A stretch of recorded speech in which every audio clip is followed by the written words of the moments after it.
A palavra de Deus nos diz que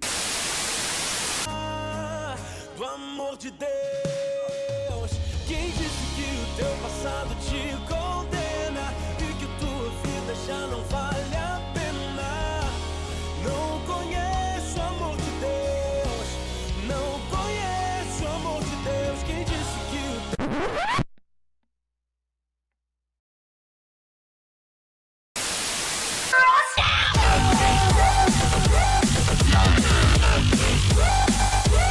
Fala galera, estamos começando mais um vídeo aqui do Todos por Um, hoje com um tema muito legal, meu passado não me condena. Nós estamos aqui com a mesma galerinha de sempre e hoje também nós estamos contando com a presença do Hermê Olindo, aqui o nosso amigo, dá um tchauzinho para a câmera aí, Hermê, o missionário aqui da nossa igreja, que vai estar com a gente debatendo hoje um pouquinho sobre esse tema. E nós vemos que muitas pessoas, elas... mesmo depois de se encontrarem com Cristo, de se converterem e se entregarem a Cristo, ainda vivem atormentadas com o fantasma dos erros que elas cometeram no passado. Mas a própria palavra de Deus, ela vai dizer que Deus ele não se importa, ele não leva em conta aquilo que nós fizemos nos nossos tempos de ignorância.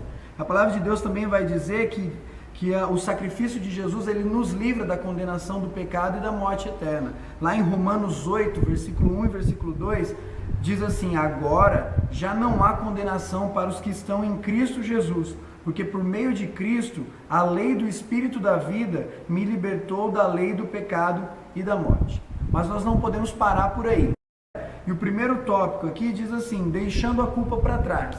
Então que vocês possam começar a falar aí, que Jesus não fica ou não ficará nos cobrando o que nós fizemos nos tempos da ignorância. A palavra de Deus em Isaías 43, 25, vem falar para nós: mas eu mesmo sou o seu Deus e por isso perdoo os seus pecados e os esqueço. A palavra de Deus vem falar para nós, que Deus, ele perdoa os nossos pecados e os esquece. Mas o nosso grande desafio é esse mesmo, é tomar isso para nós, essa graça de Deus, que ele nos perdoa e esquece, e não vai ficar nos cobrando os nossos erros. Muitas vezes quem se cobra é nós mesmos, E o papel do diabo é acusar. Então, a nossa caminhada muitas vezes é atrapalhada por isso. A gente está caminhando, crescendo em Cristo, só que muitas vezes nós trazemos à nossa memória a nossa vida antiga, os nossos erros, ou muitas vezes nós não vamos deixar de pecar, mesmo caminhando com Cristo. Então, saber que a partir do momento que a gente clama a Ele, pede perdão, que Deus vai esquecer, vai perdoar, vai esquecer, e aí zera a conta e é dali pra frente. Como a Emily tinha falado, que sobre a gente trazer à nossa mente coisas que a gente fez de errado e tal, e a gente fica se culpando, Aí tem uma passagem aí que fala assim, 2 Coríntios, capítulo 7, do 9 ao 11. Mas agora estou alegre, não porque vocês ficaram tristes, mas porque aquela tristeza fez com que vocês se arrependessem.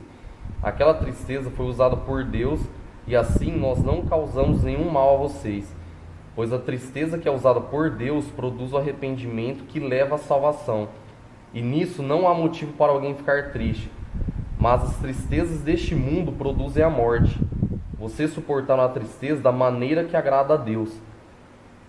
Então, nessa passagem aqui, é bom a gente trazer isso à mente, às vezes, na questão da gente se arrepender, e rever o que a gente fez e falar: nossa, agora eu vou fazer diferente. Então, esse tipo de tristeza é benéfico pra gente, a gente mudar as atitudes. Então, agora a gente não pode ficar se martirizando sempre, ficar trazendo a questão de se culpar e pensar: nossa, Deus não vai me perdoar, Deus não sei o que e tal. Então, como diz aqui, a tristeza, segundo a vontade de Deus, ela nos leva à salvação. Vou ler uma parte aqui, aí depois o Ricardo coloca no vídeo para vocês. Tá escrito assim, os seus pecados os deixaram manchados de vermelho escuro. Mas eu os lavarei, e vocês ficarão brancos como a neve, brancos como a lã. Se forem humildes e me obedecerem. Aí eu vou ler outra parte de Salmos 32, que fala assim: enquanto não confessei o meu pecado, eu me cansava, chorando o dia inteiro, de dia e de noite. Tu me castigaste. Volta tu. Não faz essa parte. E eu vou ler outra parte de Salmos Salmos 32. Enquanto não confessei o meu pecado, eu me cansava, chorava o dia inteiro, de dia e de noite. Tu me castigaste, ó Deus, e as minhas forças se acabaram como o sereno que seca no calor do verão. Então eu te confessei o meu pecado e não escondi a minha maldade. Resolvi confessar tudo a ti, e tu me perdoaste todos os meus pecados. O arrependimento, ele faz parte da mudança de vida do cristão.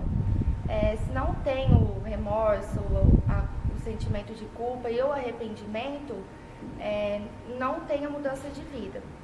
Quando uma pessoa ela erra, ela peca, inclusive quando já teve a mudança de vida, não é só no nosso passado que Deus perdoa, porque sempre vamos errar, sempre vamos pecar e Deus sempre vai perdoar. Mas o que vai acontecer é a nossa atitude depois que nós pecamos, né? E como está falando em Salmo 32, quando a gente não confessa o nosso pecado, não conseguimos ter uma vida de paz. Por exemplo, um cristão que é brigado com o outro da igreja. Se ele confessa o pecado para Deus, ele precisa também pedir perdão para o irmão, senão não vai adiantar de nada. Então, tem que ter uma atitude, tem que ter uma mudança de verdade. Vou ler um texto em Miqueias, né? Capítulo 7, 18 e 19, fala assim: Quem é comparável a ti, ó Deus, que perdoas o pecado e esquece a transgressão dos remanescentes da sua herança? Tu que não permaneces irado para sempre, mas tem prazer em mostrar amor. De novo terás compaixão de nós, pisarás as nossas maldades e atirarás todos os nossos pecados nas profundezas do mar? Eu vejo assim que o maior desafio nosso, né, entender que os nossos pecados no tempo de ignorância foram perdoados, é porque a gente muitas vezes pensa que Deus age da nossa maneira, né? O profeta aqui ele fala assim, ó, de novo o Senhor terás misericórdia, de novo o Senhor irá nos perdoar. E a Bíblia diz que Deus perdoa, porque o prazer de Deus está no amor, né? Então Deus ele tem prazer em demonstrar amor para conosco, nos perdoando. Então quando eu reconheço a Cristo como Senhor e Salvador da minha vida, todo o meu tempo de ignorância, a minha falta de entendimento a respeito desse Cristo que é Salvador, Deus não leva em consideração. Deus ele não traz, ele não fica relembrando, né, os meus atos pecaminosos no tempo da ignorância, porque o prazer de Deus está no amor. Então veja assim, que a maior dificuldade nossa é essa, porque às vezes nós queremos perdoar, mas nós ficamos lembrando, né? A gente fica remoendo, né, o acontecido, o fato nos nossos corações, na nossa mente. E Deus não faz isso, porque o prazer dele está em demonstrar amor, misericórdia. É importante também assim ressaltar que o nosso passado, a partir do momento que a gente tem um encontro com Cristo, né, nós somos perdoados, mas alguns de nós a gente vai carregar as consequências desse passado. Claro, isso não é anulado, né? Uhum. Então as pessoas que ainda não tiveram a mente transformada pelo Evangelho, elas vão nos julgar. Ela vai apontar o dedo para nós, falar assim, mas não é aquele que matou, não foi o que roubou, aquele que esteve preso, aquele que fazia isso e aquilo. Mas eu acho que a gente precisa ter um entendimento e a fé e a certeza de que Cristo nos perdoou, ainda que as pessoas nos apontem o dedo, né? Porque essas são a consequência dos nossos atos pecaminosos no tempo de ignorância. Mas Deus nos perdoou. Essa convicção tem que estar no meu coração, tem que ter isso na minha mente. O perdão chegou na minha vida quando eu tive um encontro com Cristo. É porque talvez assim, algum mal que a gente fez também para alguma pessoa, tipo, sei lá, um exemplo assim, a gente fez algum mal para alguma pessoa que não é da igreja ou que não tem Deus no coração, não vive segundo os preceitos dele, essa pessoa pode ser que nunca mais esqueça. Nós pedimos perdão, só que toda vez, aquilo que a Amy falou, toda vez que a pessoa vê a gente, toda vez que a pessoa lembrar daquilo, ou alguma coisa assim que aquilo está fora da palavra de Deus que nós fizemos, a pessoa vai lembrar, não tem como, a pessoa não vai esquecer. E fomos nós, antigamente, que fizemos. E somos a mesma pessoa, matéria, de antigamente é a de hoje também. Só que nós temos essa convicção no coração que é importante. Ó, e aí, só pra gente já fazer um gancho aí pro próximo tópico aqui, a palavra de Deus diz lá, Atos 17:30, diz assim, ó, mas Deus, não sei se acho que ninguém leu, né, esse texto ainda. Mas Deus, não tendo em conta os tempos de ignorância, anuncia agora a todos os homens e em todo lugar que se arrependam. Então, esse versículo ele começa dizendo que Deus já não leva em tempo, não leva em conta os nossos tempos de ignorância. Só que aí ele termina dizendo outra coisa. Então ele diz assim, ele anuncia para todos os homens que se arrependam. Então aí a gente passa por uma outra questão aqui. Agora eu estou em Cristo. Eu tenho a plena convicção de que Jesus me perdoou dos meus pecados, e agora Ele vai me dar a vida eterna. Mas e agora? Porque tem aquela ideia de que venha como estás, né? Lógico, Jesus fala, venha como você está mesmo, da forma que você está. Não queira, porque tem gente que fala assim, eu preciso mudar muita coisa na minha vida para depois ir para a igreja, não tem? A gente não ouve isso direto. Sim. Só que não, Jesus fala assim, pode vir, eu te aceito do jeito que você está. Só que aí, fica do jeito que você está também? 2 Coríntios 5,17. Assim que, se alguém está em Cristo, nova criatura é. As coisas velhas já passaram, eis que tudo se fez novo. Eu acho que, tenho certeza que esse daí é um versículo que diz assim que aquilo que já passou, ficou. A partir daqui, a partir de quando nós entendemos que o Senhor nos aceitou, né? Quando nós nos arrependemos, entendemos o amor de Deus, a partir daqui, essa vida tem que ser lógico, como a Lainá falou, como foi citado aqui, nós iremos pecar direto, porque isso é da nossa natureza, mas que nós teremos sim, uma nova vida, nós teremos uma nova criatura, nós não seremos mais aquela criatura antiga, nós teremos uma nova vida a partir daqui. Igual lá em João 4, quando tem o irmão da mulher samaritana com Jesus. Jesus sabia todo o passado dela e mesmo assim ele aceitou ir lá falar com ela. E depois desse encontro com Jesus, ela que fala que ela deixa o cântaro, né, ao lado do poço. Então o que ela fazia, que ela foi fazer, ela tinha até esquecido, pelo encontro que ela teve com Jesus ali.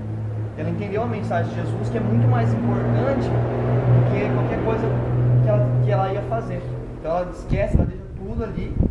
Nisso a mulher deixou o seu cântaro ao lado do poço e voltou à aldeia e disse a todo mundo: venha conhecer um homem que disse tudo quanto eu já fiz na vida. Será que este não pode ser o Cristo? Então, ela deixou as necessidades dela e foi falar para as pessoas que ela teve um encontro com Cristo. E é isso. Eu gosto muito de um texto lá em Lucas 9, 23. Esse texto ele vai ressaltar muito isso, né? Que Jesus ele não nos pede condição para irmos até Ele, mas Ele pede condição para ficarmos com Ele, né? Que Ele diz assim, Jesus dizia a todos: se alguém quiser acompanhar-me, negue-se a si mesmo, tome diariamente a sua cruz e siga-me. Ou seja, se alguém quer vir, pode vir. Cristo está aí para todas as pessoas. Mas quando eu me achego até Ele, aí precisa haver mudança. Eu chego da maneira que estou, mas eu não permaneço da maneira que eu vim. É o que o texto está dizendo. E a ideia de tomar a cruz é morte. Você fala para uma pessoa naquela época, tome a cruz, ela entendia que ela ia morrer. Então, tem que haver mudança de pensamento, de atitudes. O meu passado ficou para trás, Ele perdoou. Mas a partir do momento que eu tive encontro com Cristo, eu preciso andar em novidade de vida. Bom, então, para a gente finalizar e já chegar aí ao fim do nosso papo, a gente tem que falar um pouquinho sobre isso. Então, como se nós já fomos aceitos por Cristo, o nosso passado não nos condena mais, agora nós já vivemos em novidade de vida, então nós não vivemos mais como a gente vivia antes, então agora a gente faz tudo diferente, de acordo com a vontade dele. Como se manter firme, então? Como não cair durante essa caminhada agora até a volta de Cristo? O que a gente deve fazer? Então, se vocês separaram um texto aí sobre isso, sobre como se manter firme na caminhada até a volta de Cristo. Eu vou ler um texto aqui. Paulo escreve aos Filipenses, capítulo 13, ele fala assim: irmãos, não penso que eu mesmo já tenha alcançado, mas uma coisa faço, esquecendo-me das coisas que ficaram para trás e avançando para as que estão diante, prossigo para o alvo, a fim de ganhar o prêmio do chamado celestial de Deus em Cristo Jesus. Eu acredito que para que nós consigamos nos manter nessa caminhada, eu preciso ter um alvo. E o alvo da minha caminhada deve ser Cristo. Quando os meus olhos o meu pensamento, o meu coração, ele está no alvo que é Cristo Jesus, eu consigo me manter. Porque eu vou buscar força em Deus, eu vou me fortalecer em Deus, eu vou me alimentar através da palavra de Deus, eu vou buscar a Deus em oração. A minha vida, a minha caminhada vai estar sempre pautada em Cristo. Então eu consigo permanecer. Agora, quando eu deixo de ter Cristo como alvo, e o meu alvo começa a ser outras coisas, então eu cedo, eu caio. E Paulo é interessante que ele fala assim, eu não digo que eu já alcancei, mas eu faço uma coisa, eu esqueço o que ficou para trás. Ele está falando das coisas que ele considerava como valor, e ele diz assim, mas eu prossigo para aquelas que estão adiante de mim, que é a caminhada, que é Cristo, que é o meu objetivo. Então eu vou até Ele, enquanto eu não chegar até Ele eu não paro. Então esse alvo tem que ser o nosso, esse objetivo tem que ser nosso. Porque aí então eu consigo caminhar, eu consigo correr a corrida que me foi proposta, e eu chego até a linha de chegada, que é a consumação, a vida eterna em Cristo Jesus. Essa questão que você falou, que a gente não pode tirar nosso pensamento de Cristo, e ficar pensando em outras coisas. Por isso que na Bíblia fala para a gente não colocar nossos pensamentos nas coisas terrenas, nas coisas desse mundo, mas nas coisas do céu, as coisas de Jesus, E acho legal que Paulo ele fala assim, na questão dessa caminhada dele, lá em Filipenses 3, 7, 8, ele fala assim: mas o que para mim era lucro, passei a considerar como perda, por causa de Cristo. Mas o que é isso? Considero tudo como perda, comparado com a suprema grandeza do conhecimento de Cristo Jesus, meu Senhor, por quem perdi todas as coisas. Eu as considero como esterco para poder ganhar Cristo. Então você tem que ter essa convicção, de querer viver isso e esquecer tudo mesmo, e colocar teu foco só em Jesus Cristo, e na tua vida com Deus, e com os pensamentos só nisso, buscando a salvação, a vida eterna. Também tem um versículo, que é um versículo muito forte para mim. Para a gente permanecer no caminho, nós temos que fazer uma coisa também que é importantíssima: correr, vazar.